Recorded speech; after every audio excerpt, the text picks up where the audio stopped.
tal? ¿Cómo andan amigos y amigas?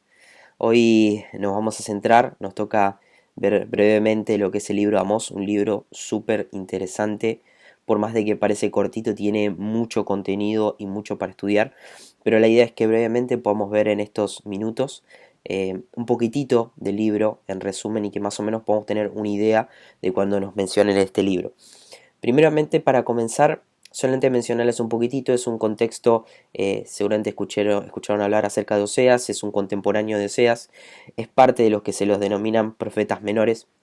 Cuando nos referimos a profetas menores, no es que sean de menor estatura o que tengan menos peso, sino que se les dice así por el hecho de que hay profetas mayores, como bien se dice también a diferencia de los menores, que lo que tienen libros más extensos. Entonces, la gran diferencia es esa, no es sencillamente porque tengan menor peso o porque no sean importantes, todo lo contrario. De hecho, el libro de Amós es un libro espectacular para estudiar porque es un libro que tiene mucho contenido y de hecho hasta esto no solamente lo digo yo, sino también coincido con muchos de los estudiosos, que es un libro el cual, por más de que es cortito, tiene mucho contenido profético y uno de los pocos libros que tiene tantos juicios, que sabemos que los profetas lo que hacían eran justamente mencionar juicios acerca de un pueblo, una nación, un rey, eran personas que Dios las utilizaba para hablar de parte de Dios.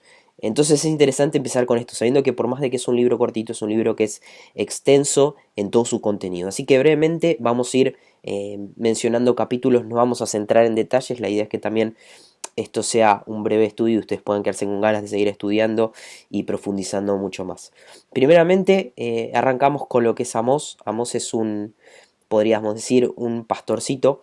Así como David era su profesión ser pastor, Amós era un pastor y un recolector de higos silvestres.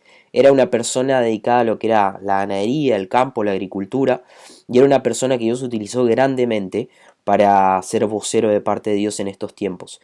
Los tiempos de Amós eran unos tiempos, así como era contemporáneo de Oseas, eran unos tiempos que, si bien a los ojos de la gente se podía ver que era una situación económica buena, que estaban prosperando, pero era al mismo tiempo era una situación muy complicada en cuanto a la idolatría.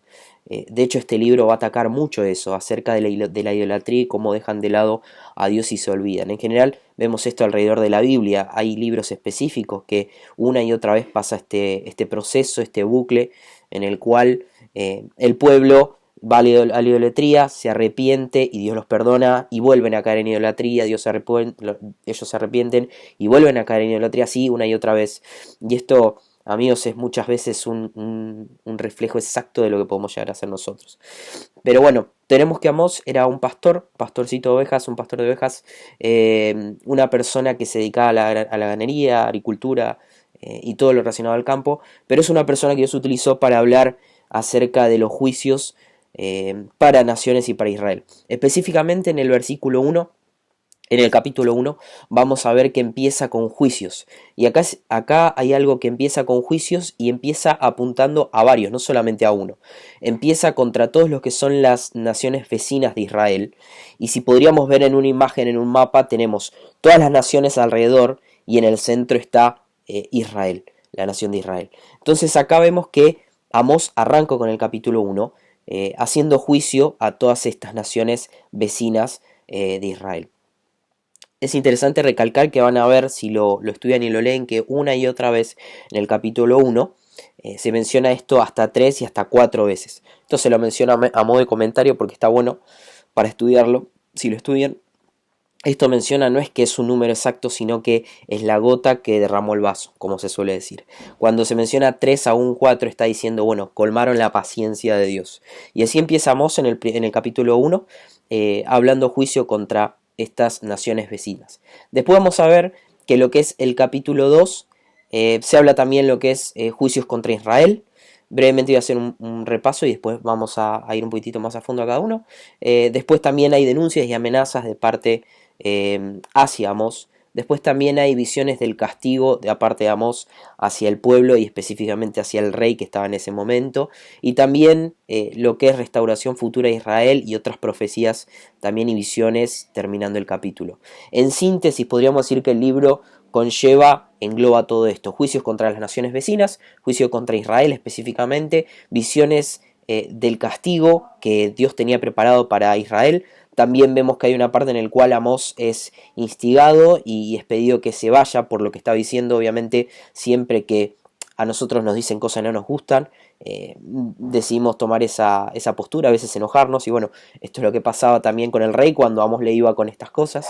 Y en los últimos capítulos termina con lo que es la restauración futura de Israel. Bueno, algo interesante, como les decía, en el capítulo 1 teníamos eso. También otra cosa muy interesante es que Dios advierte, disciplina y llama al arrepentimiento de las naciones vecinas de Israel, como decía, pero acá hay algo a recalcar que va con todo contra Israel y Judá, porque justamente si vemos la Biblia, Israel era la nación, el pueblo escogido por Dios, podemos decirlo así, y por algo tenían mucho más peso también que las demás.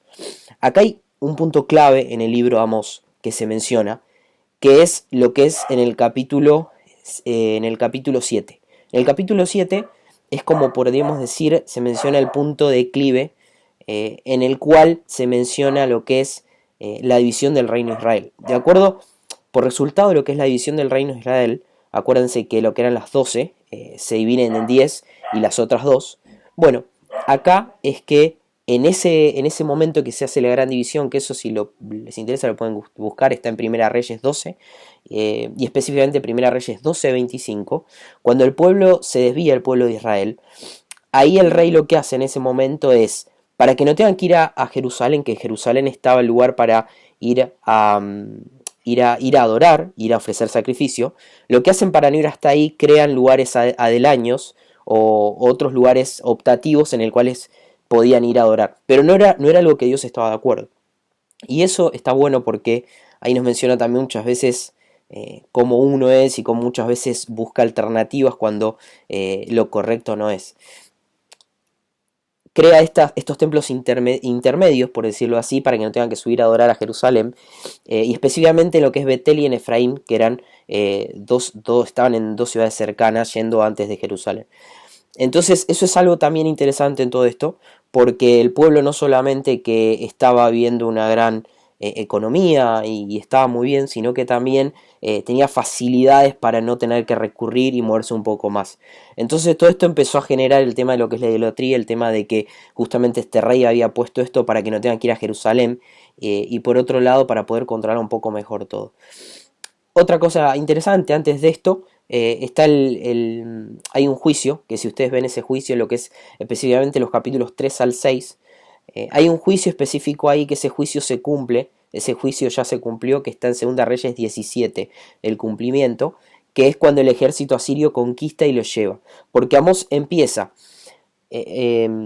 hablando a las naciones vecinas, después de Israel, y específicamente los reprende y les dice que lo llama al arrepentimiento, porque el juicio de ellos iba a ser que un pueblo muy poderoso los iba a conquistar y a llevar cautivo. Bueno, este pueblo es el ejército asirio, que, como les decía, está en Segunda Reyes 17.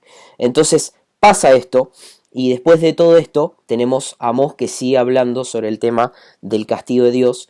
Y pasa también en el capítulo 7, ya más adelante, vemos que a Amós lo intimidan. Esto que les hablaba de que a nadie les gusta que le digan lo que tiene que hacer, o a nadie más un rey les gusta que le digan que le va a ir mal, o muchas veces la voz de Dios a nosotros también nos pasa que no nos gusta porque nos confronta y va directo a lo que a nosotros no nos gusta.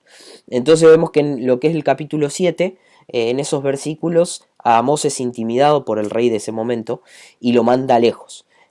Amós acá tenía dos alternativas. Podía tranquilamente decir, bueno, me quedo callado y me voy porque eso puede hacer que no corra riesgo mi vida, ni mi familia también. Pero no, Amós, siendo fiel a lo que Dios le había mandado y siendo fiel a lo que Dios había puesto en su corazón, decide no intimidarse y responde y no se retracta. Eso específicamente lo vemos, como les decía, en lo que es capítulo 7, los versículos 14 al 16. Yo voy a mencionar, la idea es que también ustedes puedan seguir estudiando después, porque la verdad que es muy interesante, pero estoy haciendo un breve resumen para que tengan idea de qué se habla en el libro de Amós. Y en el capítulo 9 vemos que sigue con estas declaraciones muy fuertes, pero ya en los últimos versículos habla de una restauración de lo que es la casa de David y el retorno de Israel a su tierra.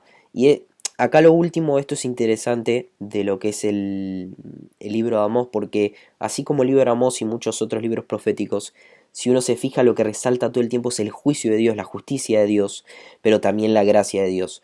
Y el capítulo termina con este, podríamos decir, esta luz al final del túnel, como se dice, mencionando de que va a haber una restauración en el cual va a estar el pueblo reunido otra vez.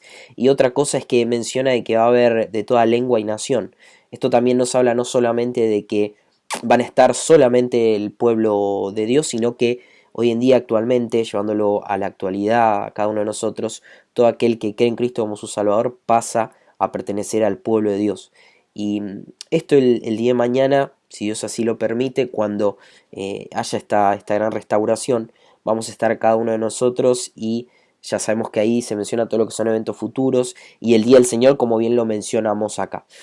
Así que, a grandes rasgos, estos son los temas que trata el libro de Amós, ya para ir finalizando, así no nos pasamos, porque quiero que les quede esto. En sí, el libro de Amós trata sobre esto una y otra vez, el juicio de parte de Dios hacia un pueblo, en este caso Israel, pero también a las vecinas, pero habla especialmente, y quiero que se queden con esto, juicio o la justicia de parte de Dios. Sabemos que Dios es justo y su justicia no hay nadie más que la tenga, Él es justo, y también lo que es la gracia de Dios, que por más de que Él es justo, Él nos da gracia una y otra vez. De hecho, eso es lo que hizo en la cruz. En la cruz vemos no solamente su justicia al hacer caer toda la ira que tenía para nosotros, la hizo caer sobre Cristo, sino que también nos muestra la gracia, porque gracias a que toda esa ira cayó en el Señor Jesucristo, nosotros hoy en día podemos confiar y creer en Cristo como nuestro Salvador, y es la única forma que el cual Dios nos permite por entablar y tener una relación personal con Él de vuelta.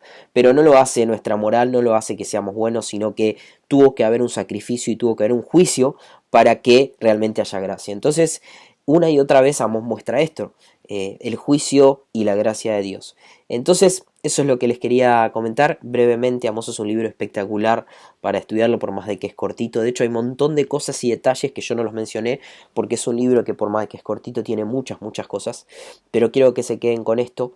Eh, Amós era una persona, un pastor, específicamente también un recaudador de higos, podemos decirlo, de lo que eran sicómoros, específicamente el nombre, y era una persona que Dios utilizó, por más de que parecía que era una persona común y corriente, para mencionar y para comentar y para hablar acerca de los juicios de Dios hacia estas naciones, hasta esta nación. Y de esa forma es que Dios lo utilizó a Amós, y de esa forma es que hoy en día, por más de que es un libro que pasó hace mucho tiempo, Dios nos sigue hablando hoy y nos sigue a través de sus palabras de este libro, nos sigue mostrando su justicia y también la gracia de parte de Dios.